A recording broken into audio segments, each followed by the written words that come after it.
Elhamdülillahi Rabbil alemin. Vessalatu vesselamu ala Resulihi Muhammedin ve ala alihi ve ashabihi ecma'in. Ve eşhedü en la ilahe illallah vahdehu la şerike leh. Ve eşhedü enne Muhammeden abduhu ve resuluh. Ya eyyühellezine amenu ittakullaha hakka tukatihi ve la temutunne illa ve entum muslimun. Bütün dünyalarını, bütün alemlerini yoktan barı düşü Allah subhanahu ve teala hamd semiz bulsun.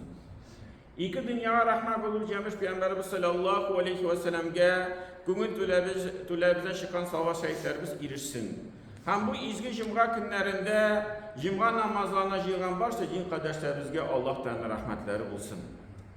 Cemaat, şimdi bu dünyada yaşaganda en zor baht, en zor baylık ol tınış yürek. Hem yürek koşan tınış bula, ol indi şista bulganda.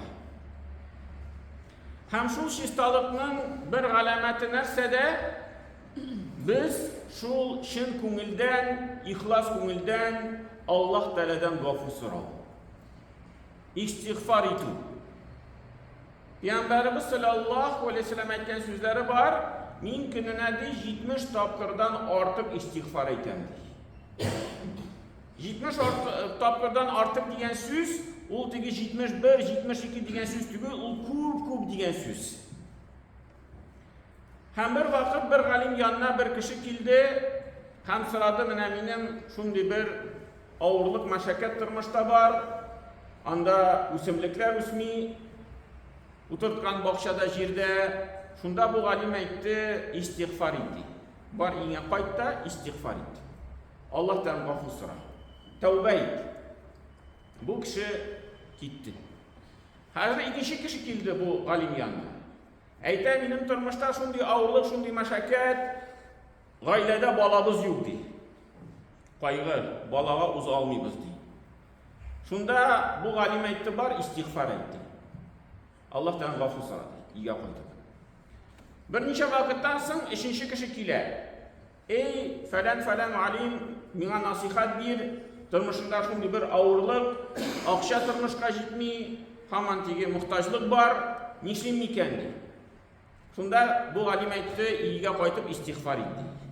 Allah'tan gafur sıradı. Şul derslerde yanında bir şakirti oturaydı bu alimde.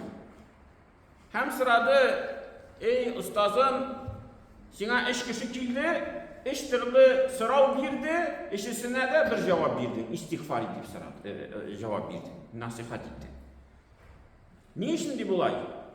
Koyan bu şulay neticeye kilip çıktı.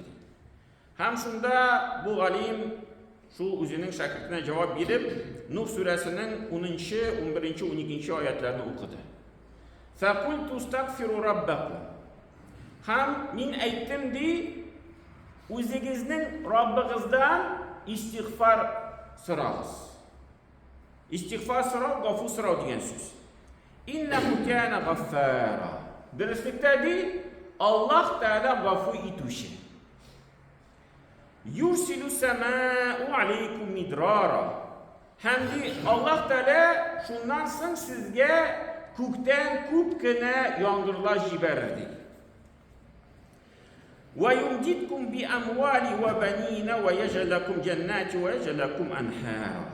Hem de şundan soň sizning mollarınız, sizning boyliklaringiz ko'payib ketadi. Hem sizning bolalarınız ko'payib ketadi. Allah Teala sizga bolalarni ko'paytadi, hem rizqlaringizni, mollaringizni ko'paytadi.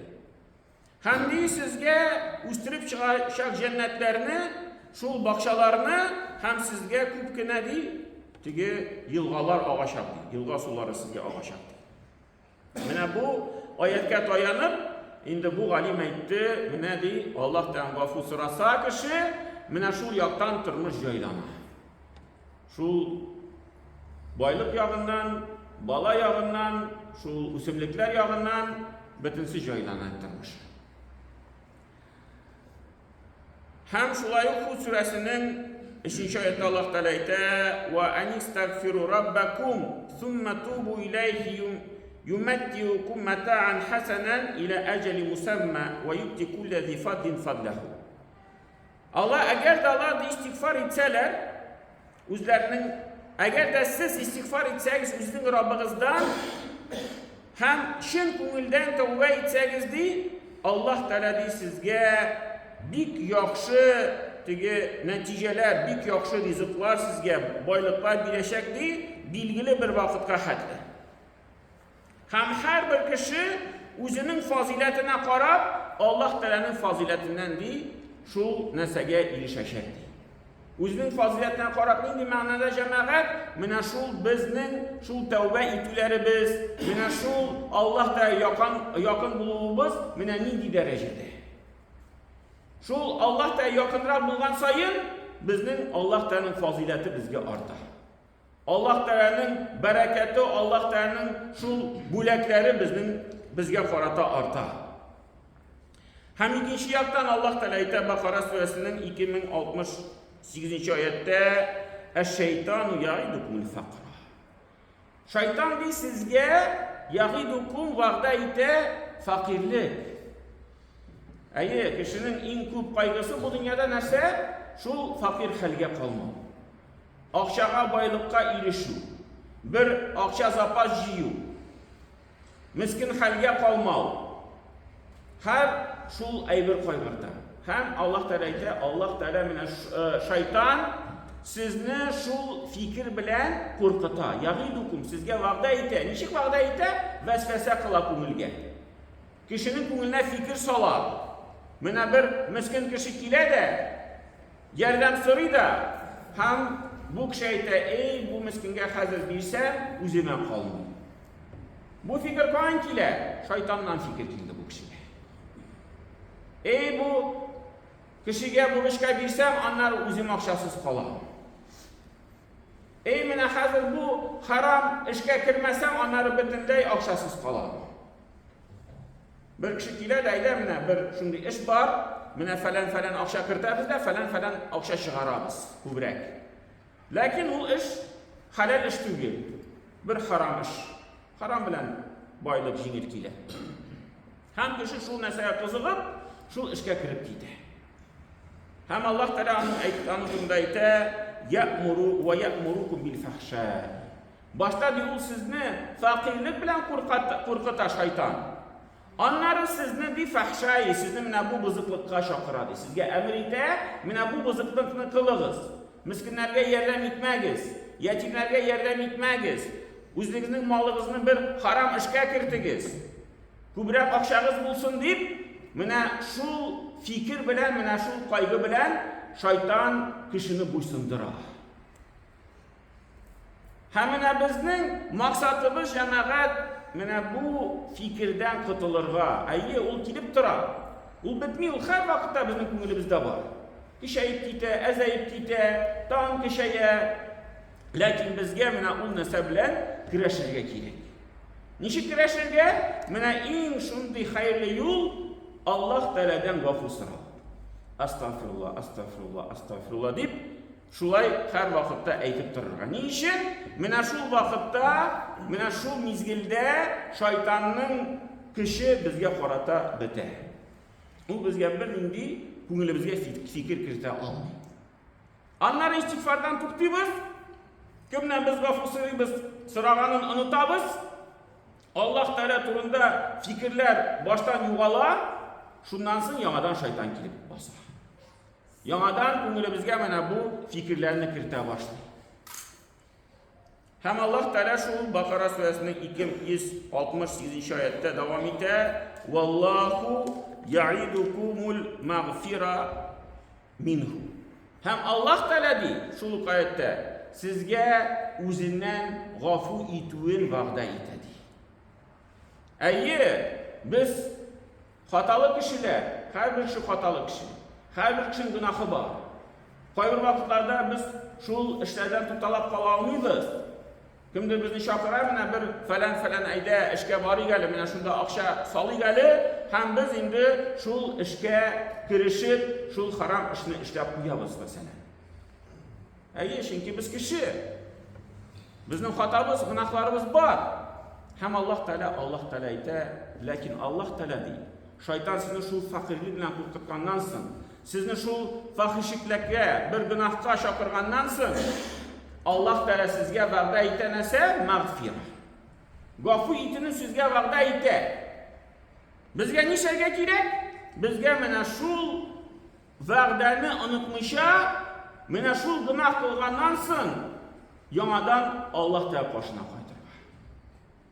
Eytirge, ya Rabbim, şin kuyudan gafu sır. Minni gafu it. Estağfirullah. Hem şul tevbenin en mühim şartı nesede? Mene bu şul işlegen günahka kaytmau niyeti. Min bu işte buten işlemeyim. Min bu işte buten kirişmeyim. Anlar mesela bir neçe vakitten sonra yağdan şundi bir mesele kirip çıktı. Yağdan kişi şundi işe kirişti. Lakin şundan sonra da ümmetin izmi yağdan tövbe etti. Peygamberimiz sallallahu aleyhi ve sellem nese dedi? Allah Teala sizin tövbelerinizni tegi kabul itirge armay, siz tövbe itirge arganşa kadar değil. Hükmü tövbe etesiz, Allah Teala şu kadar tövbelerini kabul etesiz de. Başımızdan da. Hem indi cemaat mine bu işiklerini her vakitte aşık tuturga gerek. Onun turunda unutmasqa gerek. Mine şu turmuşumuzda her vakitte meşakkatler kilip çığa, her bir vakitte şimdi bir karşılıklar kilip çığa, hem indi biz baribir aytamiz Allah Teala gafu etmiştir. Biz Allah Teala'nın bendeleri. Allah Teala bizni bu dünyaya jiberdi. Biz Allah Teala karşında basacak biz. Allah Teala karşında cevap verecek biz. Ya Rabbim şu günahlarımızın, hatalarımızın gafu edip her vakitte şundi tigi fikir bilen mine bu şeytanın vesvesesini tuktatırga kirektir şuracım. Hem indi o vakitte Allah bilse bizim yüreklerimiz şiştarınıp, bizim kungillerimiz tınışlanıp, indi bu dünyada biz özümüzni bəxtli kişiler bulup sizeriz.